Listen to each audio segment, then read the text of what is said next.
welcome to my first, I believe, werewolf movie I've ever reviewed on this channel. Yeah, I don't think I have reviewed any other ones, but what better one to start with than a classic American Werewolf in London? This movie has like almost an 8 on IMDb. It's got like over 80% of Rotten Tomatoes the last I checked. It's got a ridiculously high score. People love this movie. It's written and directed by John Landis, who's done all kinds of films.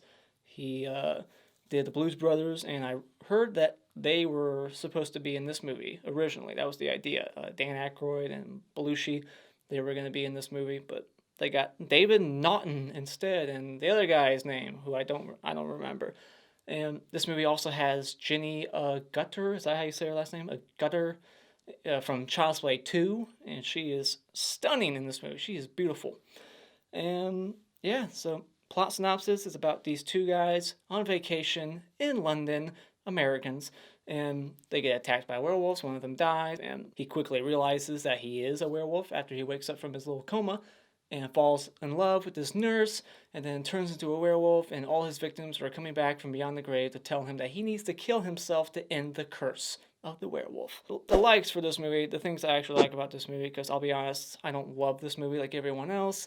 Not a huge werewolf guy, but I'm not taking anything away from this movie. It's a well-made movie.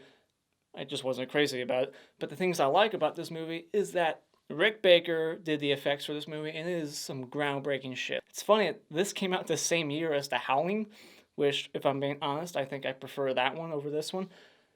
And they both got amazing transformations. Now, this one is done by Rick Baker. The Howling was Rob Bottin, who did The Thing. Amazing.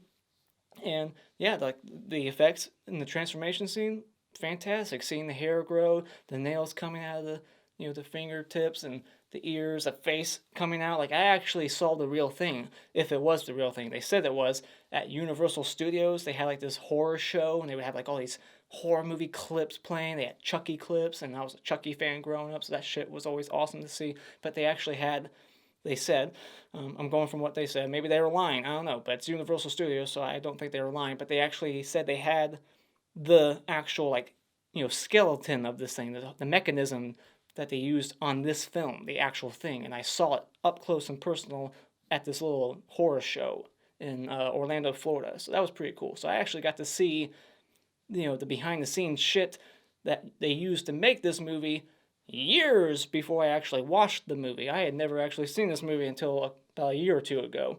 This was my second viewing. But yeah, the effects in the movie, top notch. And then the look of his friend when he comes back from the grave, or from beyond the grave, he's like a ghost or something. The flesh hanging off his neck, and it's just gruesome. It's kind of hard to look at. It looks so fucking great. Not the second time he comes back for some reason, like he just turns green. He's like decaying very, very quickly. I don't like the second phase look that he has, but the first phase, very gnarly, very gruesome. Love it. And Jenny, the chick from Child's Play 2, I really like her performance in this movie, and even the doctor who's like playing detective in the movie, I thought they gave really good performances. They're the best characters in this movie, and because I'm not a fan of the lead here, they're great. She actually gives a really good performance, and she looks beautiful, and she gets naked, so that's always a positive. And the transformation scenes, iconic, like I said, groundbreaking effects. And I like Jack and David as characters when they're together. Not so much when David's by himself. I like them together in the opening. They're like chemistry together, their bond. I like them. But we don't get enough of that. It's very quick. It's like the first 5 minutes, and then it's over. He's, the other friend's dead. And I'm not a fan of David by himself. Is his name David, or am I confusing the actor's name? Whatever the actor, the guy, the main guy. I don't like him. That's my negative. But yeah, I mean, I like that the ending is not expected. Like, this whole movie is very comedic, and I like that. It doesn't take itself too seriously, and it's kind of silly at times. I won't say it's like hilarious because it didn't make me laugh out loud, but I like that it took itself, not serious. But the ending is not funny at all. It's actually sad, and I like that. It's like very unexpected. And I like that he has his victims coming back from beyond the grave to like haunt him and, make him feel guilt and stuff like that. It's different. I've never seen that in any other werewolf movie, but like I said, I haven't seen many, so maybe it has happened before and I just don't know it. But yeah, that's really all the good things I can say about it. I didn't really care about anything else. I mean, there was some good atmosphere in the movie. I like the way that open field look at the beginning, all the fog, just the moonlight shining down on them. Like, I like the way that scene looked. And I like that dream sequence. That dream sequence is the best scene in the whole movie, and that's kind of sad. If the dream sequence is the best scene in your movie, that's not really a good thing. Unless it's like a Nightmare on Elm Street movie, then yeah, that would make sense. But as for the things I don't like about this movie, I already said it. The lead, I don't like him. I don't like his character when he's by himself. I don't like his line delivery. I don't like his performance. I just wish somebody better was in this role. He just took me out of it. I don't like his, you know, how his relationship with the nurse just quickly, spontaneously just became a thing. Like, there was no build up to that. They're just like love at first sight, and no matter what crazy shit he says, she just is like on board and ignoring it, or just ignoring it, like, whatever, just come to my place, I'll fuck your brains out. It's like, this is written by a guy who just wishes this shit was real. I wish a nurse would, no matter what I said to her, she would just think I'm the most attractive guy in the world, take me home and fuck my brains out. Like this, it just felt so forced, this relationship between these two.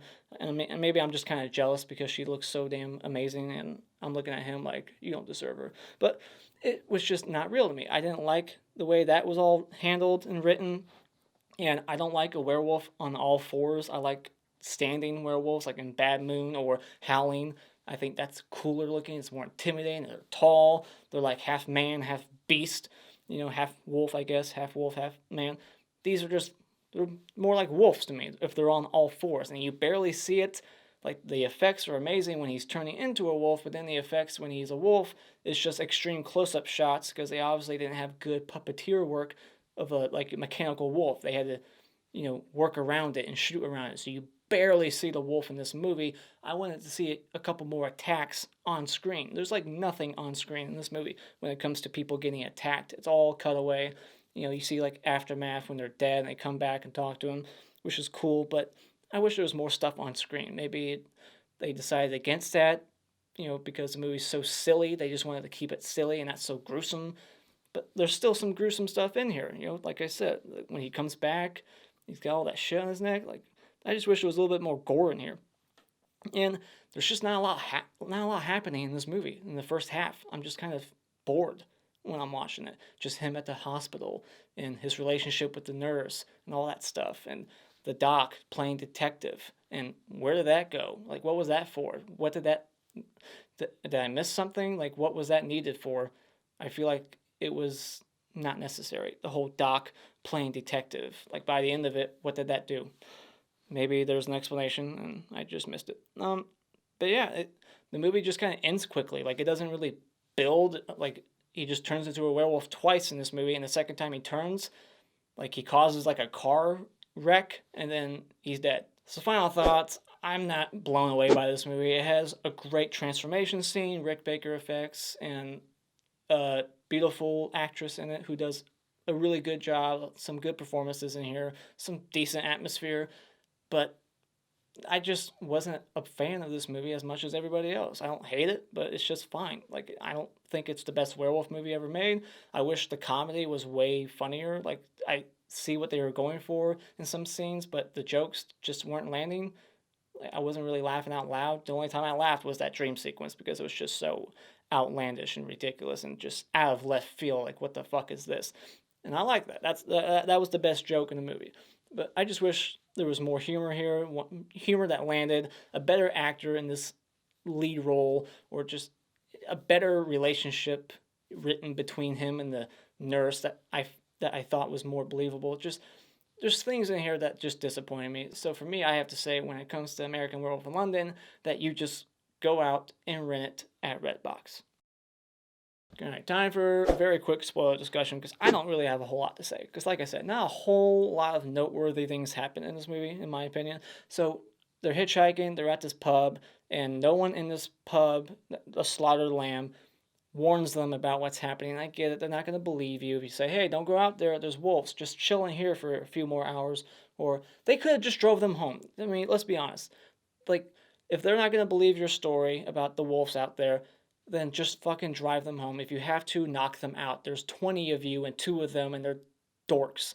So just, like, they're responsible for all this shit happening. Just like, oh, go. Oh, what's the worst that can happen? What? One of you gets bitten, turns into a werewolf, and then goes to the city and causes more people to die. Like, that's gonna happen. Like, yeah, that's exactly what's gonna happen, you fucks. So it's all their fault. The movie could have been over right here and now if they just would have told them, and then if push came to shove, just knock them out and then take them home or somewhere. It, I can't get over this beginning. It's just ridiculous. Like they're doing. They're just like kicking them out to the wolves, like assholes. Like what the fuck? They hate Americans that much? All right, so yeah, they don't warn them. The friend gets mauled, and he's having like this Rob Dyer moment in the final chapter of Friday the 13th. He's killing me. The werewolf's killing me.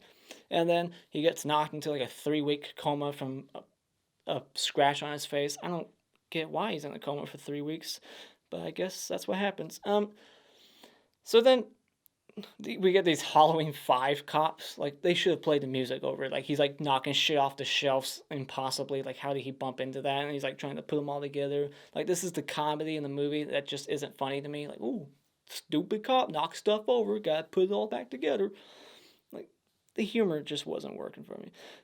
And then we get all these nightmare sequences where it actually is pretty funny. First, he dreams about, like, eating, just animals in the woods, wood critters and stuff, and deers and shit. And then there's a weird dream where he's on the hospital bed in the woods and he has that awful face. That was just silly. And then he has the best dream where his family gets mowed down by these like Nazi werewolves. They're like half wolf, half Nazi, and they got like miniguns, little Uzis, and they're just blasting even the little kids. It's off camera, but it's implied like these little children are getting blown away by machine guns, and I'm just like, fuck yeah. And he gets his throat slit, and it's actually on screen, very awesome looking, great throat slit. And then he wakes up and it's all like a dream. And you know it's a dream because that shit would never happen. And so yeah, and then like he just immediately falls in love with this nurse, and like he kisses her, and like when she doesn't expect this kiss, it's not like they're having this moment. It's just like out of nowhere. He like rang the buzzer, she came in, like, what's going on? He just kisses her, and because she just thinks he's the most sexiest man alive, bullshit. She's like, oh, I'm fine with it. In fact, come to my house. And he's like telling her again and again, like, I think I'm a werewolf. And she's like, whatever, you're sexy. I'm gonna just ignore what you said. Whatever. Like she's beautiful. She can do so much better than this guy. Like she's that desperate that she's gonna be with this lunatic. And what's with the parents in this movie? Why don't they ever call him? Like they're just like, ah, fuck him, like whatever. Like if your son, I don't care who you are, I mean, you're gonna call, right? Like his parents, he's calling them later, like, tell mom and dad I love them, even though they don't love me, and they never called me, they never wrote me a letter, they never even traveled here with all their money. Like that dream sequence told me that they were rich. That place looked amazing. They couldn't afford to just like take a week off work and go visit their son. I don't care how old he is. He's not too old for you to go like see him and be like, "Are you okay?" Like, did they ever get notified about what happened to him? He's in a coma for 3 fucking weeks, and when he wakes up, they don't notify the parents. Like, it's just, it blew my mind. Like, they don't give a fuck. That his parents suck. No wonder he's on vacation. Like, he just needs to get away from them, I guess. And then we see Jenny naked, awesome. And then there's a lot of like Disney product placement in this movie. I wonder if like Disney was like paying Universal, because there's like Mickey Mouse statues and like little Minnie Mouse toys and Donald Duck. Even like Jack like picks up one of the toys and plays with it. And then we get to Doc playing detective, and I don't know what the hell all that shit was for. I mean, I don't know. Then we get the transformation scene, and I like that he rips all his clothes off first instead of like wasting all his clothes like the Incredible Hulk. Just like take your clothes off before you waste another shirt. You're not gonna have a wardrobe soon. And we get 2 full moons, 2 nights in a row. And he wakes up in the zoo. He gets like balloons and he covers his balls with the balloons. It's kind of funny. Little British kid tells his mom, like, American took my balloons to cover his junk. And there's like nobody at the fucking subway. Like, really, come on. Like, what is this? Like, is a Maniac 1980 with the empty subway? Like, this is London. It's not even that late. Like, Ginny, her character is at work and she gets off at midnight, so it has to be before midnight. It's not that late, and nobody's taking the subways anymore in London? I don't think so. And I liked seeing the airplane poster. And so, yeah, then like he comes home in women's clothing, naked, and Jenny still loves him. She's still just like whatever, wearing his clothes and everything, like girlfriends do. And then he phones home, Mom and Dad, I love you, even though you don't love me. And then he's like too scared to kill himself, which makes sense because I don't care who you are. If this was happening to you, I don't think 90% of us would have the balls to actually go through with it, to cut our wrist or jump off a building, take pills. Like, you can't do it. It's in our nature. It's our instinct to survive. We want to live. We don't give a fuck if we're going to be a werewolf and kill others. It's about us. We got to live. We're going to choose to live every time. All right. So I totally get it why he doesn't go through with it. So and then the porno that they're watching is very hilarious. Just some random guy barges in on these couple having sex. You think it's like the husband, but he's got the wrong place. It's a very funny porno they're watching, like See You Next Wednesday or something. I wonder if that's a real porno. I'm not going to look it up. I don't want that in my search history. So then his friend goes to like phase 3 of his makeup, and he has like no lips, but he's like saying all kinds of words perfectly. And then he's like introducing him to all these other victims that he killed off camera. And they're like, you son of a bitch, kill yourself. And they're like giving him like all these suggestions on how he should murder himself. And that's kind of funny. And then this dick cop gets his head eaten right off, head thrown onto the hood of the car. All these cars are crashing into each other. Bodies are like getting just ran over like multiple times. People are flying out of their windshields. Awesome. This is the second best scene. The dream sequence, and then this scene, and then the transformation scene, I guess, third. But I don't like the song choices in this movie either. I don't like any song that plays in this movie. I don't like the decision to put that song over that transformation scene. I don't like any other song that plays in this movie. I'm not a fan of it. But yeah, the car wreck scene, this pileup, it's like, it makes Final Destination 2 look weak. Like, this is awesome. This is amazing. It's just people flying out of car windows and getting ran over. This one guy gets squished in between cars. It's amazing.